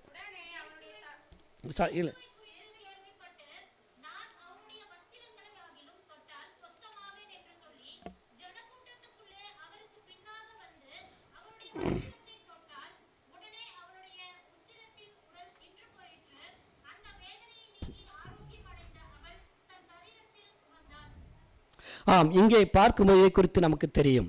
ஒரு சஃபரிங் உமன், பெரும்பாடுள்ள ஸ்திரீ, அவள் வேல்யூ பண்ணது, கடைசியாக வேல்யூ பண்ணதுன்னா ஒரே ஒரு value, Jesus as the only hope. அவளுக்கு வாழ்க்கையிலே அவள் இயேசுவை குறித்து கேள்விப்பட்டால் அவள் செய்த காரியம் என்ன, அவருடைய வஸ்திரத்தின் ஓரத்தை அகலும் தொட்டால் போதும், வேறு ஒன்றுமே எனக்கு தேவையில்லை. ஏனென்றால் அங்கே அவள் பட்ட வேதனை ஒரு 12 வருடம், ஒரு பெரும் பாடுள்ள ஸ்திரீ என்று வேதம் சொல்லியிருந்தது. அவள் வேதனைப்பட்டால் அது மாத்திரமல்ல, தன்னுடைய சொத்து சுகம் எல்லாவற்றையும் அவள் இழந்து நிற்கின்றாள். இழந்தவள், அவள் எல்லா டாக்டர்ஸாலும் கைவிடப்பட்டவள். அங்கே அவள் முடியாது என்று கைவிடப்பட்ட அவள், அங்கே அவளுக்கு கடைசியாக ஒரே ஒரு ஹோப், ஜீசஸ். கடைசியாக அவருடைய வஸ்திரத்தை தொட்டாலும் போதும் என்று அவள் அங்கே தேவனுடைய வஸ்திரத்தை இயேசு கிறிஸ்துடைய வஸ்திரத்தை தொட்டாள். இது மாத்திரமல்ல, அவள் ஏனென்றால் ஒதுக்கப்பட்டவள், அங்கே சமுதாயத்திலிருந்து ஒதுக்கப்பட்டவள். ஏனென்றால் என்று நியாயப்பிரமாணத்தின்படி அவள் யாரும் அவரை தொட முடியாது. அப்பேற்பட்ட அவள் ஒதுக்கப்பட்டவள் இங்கே கடைசியாக ஒரே ஒரு ஹோப், தனக்கு இயேசுவை, அவரை காண வேண்டும், அவரை தொட வேண்டும். ஆனால் அவளால் அவரை தொட முடியாது, நெருங்க முடியாது. அவள் என்ன செய்தால், அவருடைய வஸ்திரத்தை மாத்திரம் தொட்டால் போதும். கடைசியாக அவள் என்ன செய்தால், பின்னாக அவருடைய வஸ்திரத்தை தொட்டாள் என்று பார்க்கின்றோம். ஆம், அவளுடைய நம்பிக்கை இயேசு கிறிஸ்து மட்டும்தான். அங்கே அவளுடைய அந்த நம்பிக்கை இருந்தபோது அவள் என்ன செய்தால், அவளுடைய பயம், வெட்கம் எல்லாவற்றையுமே அவள் என்ன செய்தால், உதறிவிட்டாள். விட்டுவிட்டு கடைசியாக நான் எப்படியாவது இந்த சுகத்தை நான் பெற்றுக்கொள்ள வேண்டும், நான் இழந்த என்னுடைய சுகத்தை நான் பெற்றுக்கொள்ள வேண்டும் என்ற அந்த வாஞ்சையினாலே அவளை தொட்டால் தேவனிடத்திலிருந்து, இயேசு கிறிஸ்துவிலிருந்து வல்லமை புறப்பட்டது. ஆம், வல்லமை அது தேவன் இயேசு கிறிஸ்து. ஏனென்றால் அவர் எல் சடாய், அவர் சர்வ வல்லமையுள்ள தேவன். அந்த வல்லமையை அவள் இங்கே பெற்றுக்கொண்டாள். தன்னுடைய சரீரத்திலே அவள் ஒரு பெரிய மாற்றத்தை உணர்ந்தாள். அவள் சுகத்தை இயேசு கிறிஸ்துவிடமிருந்து அவள் பெற்றுக்கொண்டாள். ஆம், அருமையானவர்களே, இங்கே நாம் பார்க்கும்போது அது மாத்திரமல்ல, அவள் அந்த பெற்ற சுகத்தை எல்லார் முன்பாகவும் அறிக்கையும் இட்டாள். நான் சுகத்தை பெற்றுக்கொண்டேன் என்று. இயேசு கிறிஸ்து என்னை தொட்டது யார் என்று கேட்கும்போது அவள் முன்னாக அவள் அந்த சாட்சியாக அதை அறிவித்தாள், நான் சுகத்தை பெற்றுக்கொண்டேன் என்று. ஆம், ஒரே ஒரு நம்பிக்கை இயேசு கிறிஸ்து மட்டும்தான் அவளுடைய வாழ்க்கையில் இருந்தது, அதையும் பெற்றுக்கொண்டாள். இந்த நாளிலும் நாமும் அதே போல அநேக காரியங்களிலே நாம் எதையாவது இழந்து இருக்கலாம். நம்முடைய வாழ்க்கையில எதையாவது நமக்கு ஒரு முக்கியமானது, அதை நாம் துளைத்திருக்கலாம் அல்ல இழந்திருக்கலாம். ஆனால் இயேசு கிறிஸ்துவின் மூலமாக பெற்றுக்கொள்ள முடியும். அவர் ஏனென்றால் எல்லாவற்றையும் மாற்றி போட அவர் வல்லமை உள்ள தேவன், எல் சடா என்று அவர் சர்வ வல்லவராயிருக்கிறார் என்று வேதம் சொல்கிறது. இந்த நாளிலே நீங்களும் நானும் நம்முடைய நம்பிக்கை இழந்த நேரத்திலே, சோர்வுற்ற நேரத்திலே, நாம் எப்பேற்பட்ட அது பிரச்சனையாக இருந்தாலும் இருக்கலாம், அதை நாம் ஒருவேளை நமக்கு தெரிந்த நபர்கள் அல்லது தெரிந்த காரியங்கள், அது அவர்களால் அந்த காரியத்தை சரி செய்ய முடியாமல் இருக்கலாம். அதை அவர்கள் மூலமாக நாம் எத்தனையோ முயற்சி செய்திருக்கலாம், அது நமக்கு கையிலே கிட்டாமல் இருக்கலாம். ஆனால் இயேசு கிறிஸ்து, நீர் ஒருவரே எனக்கு ரட்சிப்பு, உம்மால் கூடும் என்று சொல்லி அவருடைய சமூகத்திலே அவரை நாடி சென்று அவருடைய கரத்திலே ஒப்பு கொடுத்து, எனக்கு இந்த பிரச்சனையை இதை எனக்கு சால்வ் பண்ணி தாரும் என்று அதை அவருடைய பாதத்தை பிடித்து நாம் கேட்கும்போது அவர் அருள் கொடுக்கின்ற தேவனாக இருக்கின்றார். ஏனென்றால் அவர் மன உருக்கமுள்ள தேவன், இரக்கமுள்ள தேவன் என்று வேதம் சொல்கின்றது. இந்த நாளிலேயும் நாம் அப்பேற்பட்ட காரியங்கள் எதுவாக இருந்தாலும், எந்த உடைந்த உள்ளத்தோடு இருந்தாலும், நாம் இயேசு கிறிஸ்துவை நம்முடைய வாழ்க்கையிலே வேல்யூ பண்ணும்போது, விசுவாசித்து அதற்கேற்ற காரியத்தை நடப்பிக்கும் போது, இங்கே இவள் விசுவாசித்தால் அதை செய்கையின் மூலமாக காட்டவும் செய்தாள். அவள் முன்னாக சென்று அவருடைய வஸ்திரத்தை தொட்டாள். அதே போல் நாமும் இந்த நாளிலே அவருடைய சமூகத்திலே ஒப்பு கொடுத்து அதை விசுவாசத்துக்குரிய அந்த ஆக்ஷன், ஃபெய்த் வித் ஆக்ஷன், அதுக்கு முக்கியமாக தேவை. அதை நாம் செய்யும்போது நம்முடைய வாழ்க்கையிலே அது எப்பேற்பட்ட பிரச்சனையாக இருந்தாலும், எப்பேற்பட்ட ஒரு உடைந்து போய் இருந்தாலும் அதை தேவன் ஒரு சரி பண்ண அவர் வல்லமை உள்ள தேவனாக இருக்கிறார் என்பதை நாம் உணர்ந்து கொள்ள வேண்டும். நாம் சோர்ந்து போகாமல் இயேசு கிறிஸ்துவின் மேல் நம் நம்பிக்கை வைக்க வேண்டும். அவருடைய வல்லமையின் மேல் நாம் விசுவாசத்தை வைக்க வேண்டும். அவர் வல்லமை உள்ள தேவன். இதை நாம் செய்வார், எனக்கு விடுதலை கொடுப்பார் என்று நாம் அவருடைய சமூகத்திலே ஒப்பு கொடுக்கும்போது அவர் நம்மை நடத்துகின்ற தேவனாக இருக்கிறார், விடுதலையை கொடுக்கின்ற தேவனாக இருக்கின்றார். நாம் இந்த நாளிலே ஒரு 3 கேரக்டர் பார்த்தோம். இந்த 3 கேரக்டரும் அவர்கள் வித்தியாசமான கேரக்டர் தான். ஆனால் செய்தி ஒரே செய்தி தான். அவர்கள் இயேசு கிறிஸ்துவை வேல்யூ பண்ணினார்கள். அவர்கள் வேல்யூ பண்ணினதினாலே அவருடைய வாழ்க்கையிலே ஒரு மேன்மையான காரியங்களை தன்னுடைய வாழ்க்கையிலே பெற்றுக்கொண்டார்கள். இந்த நாளிலே நாம் எவ்வாறாக இருக்கின்றோம்? நாம் அவரை அறிந்திருக்கின்றோம். கிறிஸ்தவர்கள் என்ற ஒரு பெயரை நாம் சூட்டியிருக்கின்றோம், பெயரை பெற்றிருக்கின்றோம். ஆனால் நான் அவருக்கு கொடுக்க வேண்டிய முக்கியத்துவம், என்னுடைய ப்ரையாரிட்டி, நான் எவ்வாறாக அவருடைய வேல்யூ பண்ணுகிறேன்? அவர் ப்ரையாரிட்டிஸ், அவர் சாய்ஸஸ், அவர் ஒபீடியன்ஸ், அவர் ஃபெய்த் எவ்வாறாக இருக்கின்றது? இங்கே யோவானை பார்க்கும்போது அவர் முழுவதுமாகவே த்ரூ ஹியூமிலிட்டி தன்னை முழுவதுமாக தாழ்த்தி விட்டார். நான் ஒன்றுமில்லை, அவருடைய பாதரட்சை அவிழ்க்க கூட நான் பாத்திரம் அல்ல என்றான் என்று அவர் முழுவதுமாகவே அவர் இயேசுவை அந்த அளவுக்கு அவர் மேன்மைப்படுத்தினார். அடுத்ததாக சகேயு, அவர் இயேசு கிறிஸ்து தன் வீட்டுக்கு வந்தவுடன் மனம் திரும்பினார். அநியாயமாய் வந்த வருமானம் எனக்கு தேவையில்லை என்று சொல்லி அதை நான் திருப்பி கொடுக்கிறேன் என்று சொல்லி அவர் கொடுத்து தங்கை ரட்சிப்பையும் அவர் பெற்றுக்கொண்டார். அடுத்ததாக பெரும்பாடுள்ள ஸ்திரீ, விசுவாசத்தினாலே சுகத்தை அவள் பெற்றுக்கொண்டாள். ஆம், இந்த நாளிலே நம்முடைய வேல்யூ, நாம் எவ்வாறாக இருக்கின்றோம்? நம்முடைய ப்ரையாரிட்டிஸ், நம்முடைய சாய்ஸஸ், நம்முடைய ஃபர்ஸ்ட் பிளேஸ் அவருக்கு இருக்கின்றதா? அவருக்கு நான் கொடுக்கிறேனா என்பதை நாம் சிந்தித்து பார்க்க வேண்டும். இந்த 2026 வருடத்திலே நாம் பிரவேசித்திருக்கிற ஒரு JMF ஒரு சபையாக நாம் பிரவேசித்திருக்கிற நாம் என் தேவனுக்கு என்னென்ன காரியங்களை நான் செய்ய முடியும்? அவருக்கு என்னென்ன ப்ரையாரிட்டிஸ் நான் கொடுக்க முடியும்? அவருக்கு நான் எவ்வாறாக நான் என்ன காரியத்திலே நான் கீழ்ப்படிய முடியும்? என்னுடைய விசுவாசத்திலே நான் குறைவுள்ளவராக இருந்தால் விசுவாசத்தை வர்த்திக்க பண்ண வேண்டும் என்று சொல்லி இந்த 2026 வருடத்தில் அடியெடுத்திருக்க வைத்திருக்க இந்த வருடம் முடியும் போது நாம் இவ்வாறாக இருக்கக்கூடாது. இதற்கு மேலாக என் தேவனோடு நான் கிட்டி நெருங்கி சேர்ந்திருக்க வேண்டும் என்ற வாஞ்சை நம்முடைய இதயத்திலே இருக்குமானால் தேவன் இந்த நாளிலே அதை கனப்படுத்த வல்லமை உள்ள தேவனாக இருக்கின்றார். நாம் சிந்தித்து பார்ப்போம்.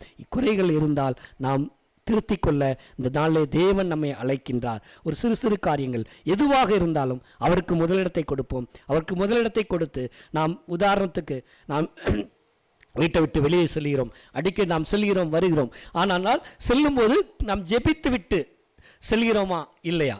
நாம் ஜெபித்து விட்டு நாம் சென்று பார்க்கும்போது தேவனுடைய பாதுகாப்பு நமக்கு இருக்கும். அதை நாம் கடைபிடிக்க வேண்டும். அதை சிறு காரியங்கள் எதுவாக இருந்தாலும் நான் தீர்மானத்தை எடுத்து நான் தேவனுக்காக நான் என் தேவனோடு கூட நெருங்கி கிட்டி சேர்வேன் என்ற அந்த ஒரு அசூரன்ஸோடு நம்முடைய இருதயத்தை ஒப்பு கொடுக்கும்போது தேவன் நம்மை அளவில்லாமல் இந்த 2026 வருடத்தை நமக்கு ஆசீர்வதித்து தர நாம் என்னென்ன காரியங்களில் குறைவுகள் இருக்கிறதோ அந்த குறைவுகள் எல்லாத்தையும் அவர் நிறைவாக்க வல்லமை உள்ள தேவன். நாம் ஒரு அடி எடுத்து வைத்தால் அவர் 10 அடி எடுத்து வைக்கிற தேவன். அதை நாம் உணர்ந்தவர்களாக நம்முடைய வாழ்க்கையிலே முழுவதுமாக ஃபர்ஸ்ட் பிளேஸ் அவருக்கு என்ற அந்த வேல்யூவை நாம் கொடுக்க நாம் ஒவ்வொருவரும், நாம் தனிப்பட்ட ஒவ்வொருவரும் அவருக்கு முக்கியத்துவத்தை கொடுக்க நாம் இந்த நாளிலே ஒப்பு கொடுப்போம். கர்த்தர் தாமே நம் ஒவ்வொருவரையும் ஆசீர்வதிப்பாக. நம் தலையை சாய்த்து நாம் ஜெபிப்போம். அப்பா, உம்மை துதிக்கிறோம், ஸ்தோத்திரிக்கிறோம்ப்பா. இந்த நாளிலே நாங்கள் இந்த நாளிலே தியானித்த இந்த செய்தியை உம்முடைய பாதத்திலே நாங்கள் ஒப்பு கொடுக்கிறோம் அப்பா. கர்த்தாவே, நீர் எங்களுடைய வாழ்க்கையிலே பெருக வேண்டும் அப்பா. நாங்கள் சிறுக வேண்டும் அப்பா. நாங்கள் உம்முடைய நாமத்துக்காக அப்பா உம்மையே முழுவதுமாக எங்களுடைய வாழ்க்கையிலே நாங்கள் செய்கின்ற ஒவ்வொரு காரியத்திலையும் அப்பா உமக்கு முதலிடம் அப்பா. என் இயேசு கிறிஸ்துவுக்கு முதலிடம். நீர் இல்லாத வாழ்க்கையை நான் வெறுத்தேன் என்று பக்தன் சொன்னது போல அப்பா நீர் எங்களுக்கு வேண்டும் அப்பா. நாங்கள் செய்கின்ற ஒவ்வொரு காரியத்திலும் அப்பா நீர் இருக்க வேண்டும், நீர் மகிமைப்பட வேண்டும் அப்பா. நீர் எங்களை ஆசீர்வதித்த ஆசீர்வாதங்கள் அது உம்முடைய நாமத்துக்கு மகிமையாய் மாத்திரம் இருக்க வேண்டும் அப்பா. ஏனென்றால் இது எல்லாம் நீர் கொடுத்த ஜீவன், சுகம், பலன், தீர்க்காய்ஸ் எல்லாம் நாங்கள் உம்முடைய கரத்திலிருந்து நாங்கள் பெற்றுக்கொண்டு இருக்கிறோம் அப்பா. அந்த உம்முடைய கரத்திலிருந்து நாங்கள் பெற்றுக்கொண்ட நாங்கள் உமக்கு முதலிடத்தை கொடுத்து உம்முடைய வார்த்தை அப்பா, உம்முடைய வசனத்துக்கு நாங்கள் கீழ்ப்படிந்து நடக்கக்கூடிய பிள்ளைகளாக நாங்கள் இருக்கத்தக்கதாக எங்கள் ஒவ்வொருவரையும் நாங்கள் தாழ்த்தி உம்முடைய கரத்திலே ஒப்புக் கொடுக்கிறோம்ப்பா. உமக்கு கொடுக்க வேண்டிய கனம், உமக்கு கொடுக்க வேண்டிய மகிமை, உம்மை நாங்கள் எங்கெங்கு வேல்யூ பண்ண வேண்டுமோ அப்பா, அங்கெங்கு உம்மை முன்னிறுத்தத்தக்கதாக நீர் கிருபை பாராட்ட வேண்டுமா ஜெபிக்கிறோம். எங்களுக்கு குறைகள் உண்டு அப்பா, நாங்கள் குறைகள் இல்லாதவர்கள் அல்ல. அந்த குறைகளை நீர் அறிந்திருக்கிறீரப்பா. அந்த நாளிலே எங்கள் இருதயத்தில் இருந்து அதை நாங்கள் தாழ்த்தி எங்களுடைய குறைகளை உம்முடைய கரத்திலே ஒப்புக் கொடுக்கிறோம் அப்பா. அந்த 2026 வருடத்திலே நாங்கள் பிரவேசித்திருக்கிற நாங்கள் அப்பா, நாங்கள் இன்னும் கர்த்தாவே ஒவ்வொரு மாதமும் கடந்து செல்லும்போது தேவை உம்முடைய கிருபை அப்பா. உம்முடைய பரிபூர்ணம் எங்களுடைய ஒவ்வொருடைய வாழ்க்கையிலும் தேவை அப்பா. அதை நீர் ஒருவரே எங்களுக்கு தர வல்லமை உள்ள தேவன் அப்பா. ஒவ்வொரு நாளும், ஒவ்வொரு வாரமும், ஒவ்வொரு மாதமும் அப்பா, உம்முடைய கிருபையின் மேல் கிருபையை நாங்கள் பெற்றவர்களாக இந்த உலகத்திலே அப்பா கர்த்தாவே நன்மையும் கர்த்தாவே கிருபையும் எங்களுடைய வாழ்நாளிலே ஒவ்வொரு நாளும் தொடரத்தக்கதாக நீர் கிருபை பாராட்ட வேண்டுமா ஜெபிக்கிறோம் அப்பா. அதற்கேற்ற கர்த்தாவே, அதற்கேற்றவாறு அப்பா நாங்களும் உமக்கு கொடுக்க வேண்டிய அந்த ஃபர்ஸ்ட் பிளேஸ் எங்களுடைய வாழ்க்கையிலே எங்களுடைய ப்ரையாரிட்டியாக மாற்றி அப்பா, அதை நாங்கள் கர்த்தாவே இந்த நாள் முதல் ஒவ்வொருவரும் அப்பா நாங்கள் கொடுக்கத்தக்கதாக எங்களையே நாங்கள் அர்ப்பணிக்கிறோம் அப்பா. உடைய பாதத்தில் நாங்கள் தாழ்த்தி அர்ப்பணிக்கிறோம். நீர் பொறுப்பெடுத்துக் கொள்ளும், நீர் வழி நடத்தும் அப்பா. உடைய வசனம் மூலமாக எங்களை நீர் தேற்றி, நீர் பேசி, உடைய மெல்லிய சத்தத்தால் எங்களை நீர் வழி நடத்த வேண்டுமா ஜெபிக்கிறோம். நாங்கள் எதிர்பார்த்திருக்கிற நன்மைகள் அப்பா இந்த 2026 வருடத்திலே நீர் தான் தப்பனை அதை நாங்கள் சுதந்திரித்துக் கொள்ளத்தக்கதாக எங்களுடைய கர்த்தாவே அதற்கேற்ற எல்லா அனுகூலங்களையும் நீர் கட்டளிட வேண்டுமா ஜெபிக்கிறோம். நன்மையான எந்தையும் பூர்ணமான எந்த வரம் பிதாவின் ஜோதிகளிலிருந்து இறங்கி வருகிற என்ற வசனத்தின்படி எங்களுக்கு நாங்கள் காத்திருக்கின்ற வாஞ்சித்திருக்கின்ற அந்த நன்மைகளை இந்த 2026 வருடத்தில் தர வேண்டுமா இவளை பாத்திலே ஒப்புக் கொடுக்கிறோம். பொறுப்படுத்திக்கொள்ளும் வழி நடத்தும் நீரே ஆசீர்வதி என்று இயேசுக்கு தினிய ஜீவனும் வல்லமில் நாம் கேட்கும் பரமபிதாவே ஆமென். தேவ செய்தியை கொடுத்த சகோதரருக்கு சபையின் சார்பாக நன்றியை தெரிவித்துக் கொள்கிறேன். கர்த்தர் தாமே இன்னும் சகோதரின் ஊழிய பாதையை இன்னும் கூட விரிவாக்கார் என்று விசுவாசிக்கிறேன்.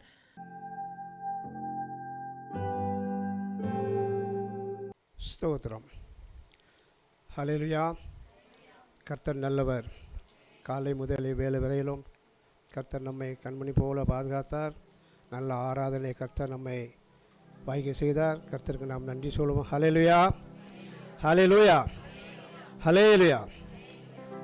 மகா இரக்கமும் கிருபையும் எங்கள் அன்பின் பரலோக பிதாவே, இந்த அருமையான ஓய்வு நாளுக்காய் நன்றி அப்பா. எங்கே 2-3 பேர் நாமத்தினாலே கூடி ஜெபிப்பதற்கு அங்கே வாசம் பண்ணுவேன்னு சொன்ன தேவன் அப்பா, அந்த ஆராதனையில் நீங்கள் உலாவினதுக்காய் நன்றி அப்பா. நீங்கள் வாசம் பண்ணுகிற தேவன். கஷ்டங்களின் மத்தியிலும் துன்பத்தின் மத்தியிலும் அப்பா உம்மை ஆராதிக்க வந்திருக்கிற பிள்ளைகளுக்கு அப்பா சந்தோஷத்தையும் சமாதானத்தையும் நீங்கள் கொடுப்பீங்க நாங்கள் விசுவாசிக்கிறோப்பா. பிள்ளைகளை சொன்ன சாட்சி நீங்கள் அறிந்திருக்கீங்கப்பா. பரலோக பிதாவே, என்ன என்பதை நீங்கள் அறிந்தப்பா. பிள்ளைகள் அவர் நினைப்பதற்கும் வேண்டியதுக்கும் அதிகமாக நீங்கள் அவர்களை ஆசீர்வதிப்பேன்னு சொல்லியிருக்கீங்கப்பா. மகள் சொன்ன பிள்ளைகள் உடம்பு சுகமில்லை, வழியிலிருந்து போன் வந்தது என்று மகள் சொன்ன சாட்சிக்குப்பா. கலங்காதே மகளே, கர்த்தர் உன் பிள்ளைகளோடு இருக்கிறார். கர்த்தர் உன் பிள்ளை போக்கிலும் வருத்திலும் அவர் பத்திரமாய் பாதுகாப்பார். அவர் காக்கிற தேவன், தூதர்களை வைத்து பாதுகாக்கிற தேவன், நன்மையினாலே நம்மை முடிசூட்டுகிற தேவன். வெக்கேஷன் சென்று வந்திருக்கும் பிள்ளைகளை கர்த்தர் நல்ல சாட்சியாய் நிறுத்ததுக்காய் நன்றி. போக்கிலும் வருத்திலும் கர்த்தர் அவர்களோடு கூட இருந்ததுக்காக நன்றி. வெக்கேஷன் இன்னும் கடந்திருக்கும் பிள்ளைகள் வருகிற நாட்களிலும் அவர்களை நீங்கள் நல்ல சமாதானத்துடைய அப்பா பிள்ளைகளை வர செய்யுங்க, காண செய்யுங்க. நல்ல ஒரு சாட்சியை சொல்ல கிருபை காத்துக்கொள்ளுங்கப்பா. உங்களுடைய பிரசன்னம் ஒவ்வொரு நாளும் எங்கள் சபையில் இருக்கிற பிள்ளைகளோடு கூட இருக்க வேண்டும்ப்பா. எனக்காகவே யாவையும் செய்து முடித்த கர்த்தர் என்று சொல்லுகிற எங்களை நீங்கள் இம்மட்டும் பாதுகாத்திருக்காய் நன்றி அப்பா. உங்களுடைய கிருபை அப்பா, உங்களுடைய கிருபை இல்லை என்ற உண்மை இல்லைப்பா. நீ சொன்னீங்க, காப்பேன் உன்னை என்றும் கைவிடாத தேவன், நம்மை உள்ளங்கையில் வரைஞ்சிருக்கிற தேவன். நீ சொன்னீங்க, என் நாமத்தினாலே நீங்கள் எவைகளை கேட்பீர்களோ அவர்களை பெற்றுக்கொள்ளுங்க என்று சொன்னீங்கப்பா. இயேசுவின் நாமத்தில் நாங்கள் கேட்குறோம் அப்பா. எங்கள் பலவீனங்களில் பலமாய் இருக்கிறவரே, வியாதியிலையும் நீர் டாக்டர் மருத்துவராக இருந்து எங்களை சுகப்படுத்துகிறீங்கப்பா. வேதனைகளே அப்பா நீங்கள் கூட இருந்து எங்களுக்கு தைரியத்தை கொடுக்குறீங்க. நீர் ஆலோசனை கர்த்தர், நீர் நித்திய பிதா, நீர் சமாதானம் பிரபு, நீர் அற்புதங்களை செய்கிறவர், நீர் அதிசயம் காண செய்கிறவர். உமக்கு நன்றிகளை செலுத்துகிறோம் அப்பா. நன்றி சொல்லாமல் நாங்கள் இருக்க முடியாப்பா. என் நினைவுகள் அல்ல, எல்லாம் நீங்கள் நினைக்கிறீங்கப்பா. எங்கள் நினைவுகள் எல்லாம் நீங்கள் அறிந்திருக்கிறீங்கப்பா. கர்த்தர் நல்லவர் என்பதை நாங்கள் அனுதினமும் உண்மை நாங்கள் துதித்து பாடி உண்மை ஸ்தோத்தரிக்கிறோம் பாப்பா. ஆலயத்துக்கு வந்திருக்கும் பிள்ளைகளுக்கு சமாதானத்தை கொடுங்க. வந்திருக்கும் பிள்ளைகளை ஆசீர்வதிங்கப்பா. நான் இன்று முதல் உங்களை ஆசீர்வதிக்க எல்லையில்லாத நன்மைகளாய் நிரப்பேன்னு சொல்லியிருக்கீங்கப்பா. நீங்கள் அப்படி செய்வதுக்காக நன்றி அப்பா. இந்த சீர்திருத்த நேரத்தில் காலங்களில் அப்பா சிறு பிள்ளைகளை அப்பா மூடி மறைத்து கொள்ளுங்க. பிள்ளைகளை அப்பா உங்களுடைய கரத்தில் நாங்கள் தருகிறோம். நீங்கள் அரவணைத்து கொள்ளுங்கப்பா. பிள்ளைகளை பாதுகாத்து கொள்ளுங்க. பிள்ளைகளுக்கு உங்களுடைய கிருபை வேண்டும் அப்பா. உங்களுடைய பிரசனத்தினாலே மூடிக்கொள்ளுங்கப்பா. வந்திருக்கும் ஒவ்வொருவரையும் பிதா குமாரன் பரிசுத்த ஆவியினாலே பிள்ளைகளை ஆசீர்வதிக்கிறேன்ப்பா. நான் உங்களுடைய பிரசனத்தினாலே மூடிக்கொள்ளுங்கப்பா. இயேசுவின் நாமத்தில் பிதாவே, ஆமேன். நம்முடைய கர்த்தராக இயேசு கிறிஸ்துவின் கிருபையும் பிதாவுடைய அன்பும் பரிசுத்த ஆவியான ஒரு அந்நிய ஐக்கியமும் விசேஷமாக இந்த பிள்ளைகளோடு சதா காலம் தங்கியிருப்பதாக. ஆமேன். ஹல்லேலூயா, ஹல்லேலூயா, ஹல்லேலூயா. கர்த்தரை காலத்திலும் துதியுங்கள். அவர் துதிய போது உங்கள் வாயில் இருக்கும். ஆமேன்.